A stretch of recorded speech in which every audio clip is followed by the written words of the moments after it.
আসসালামু আলাইকুম। বাংলাদেশ সরকার বিদ্যুতের দিকে নজর দিচ্ছে না। বাংলা সরকার কি নজর দিবে? এই যে আমরা বিদ্যুৎ বিল দেই বললাম, তারপর আমরা কারেন্ট পাচ্ছি না। তো বাংলাদেশ সরকার যদি একটু নজর দিত বিদ্যুৎ খাত্রে, তাহলে আমরা জনগণ একটু শান্তি পেতাম। দেখুন, বিদ্যুৎ চলে গেছে, 1 ঘন্টা সারাদিন কারেন্ট থাকে, 3 ঘন্টা 4 ঘন্টা থাকে না। খুবই কষ্ট লাগছে। এই দেখুন, কি ফ্যান দিয়ে বাতাস খাচ্ছি দেখছেন বন্ধুরা, এই হলো বাতাস খাওয়ার ফ্যান। তাই খুবই কষ্ট হচ্ছে। সবাই আমরা একটু করে প্রতিবাদ জানাই, বাংলাদেশ সরকার তো বিদ্যুৎ খাত্রে একটু নজর দেয়। কেন আমরা বিদ্যুৎ বিল তো দিচ্ছি, কেন আমরা বিদ্যুৎ পাচ্ছি না?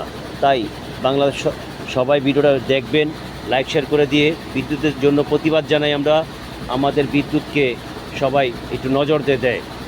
ও বাংলাদেশ সরকার তারেক রহমান সাহেবকে নজর দিতে বলছি, এই বিদ্যুৎ খাত্রে সবাই একটু নজর দেয়, বিদ্যুতের উৎপাদনটা একটু বাড়ায়। আমাদের বাংলাদেশ সরকার যদি বিদ্যুৎ দিতে না তাকায়, তো আমাদের জনগণের খুবই কষ্ট হয়ে যায়। তো ভিডিওটা সবাই একটু লাইক ও শেয়ার করে দিবেন, ভিডিওটা দেখবেন, লাইক শেয়ার করে দিবেন।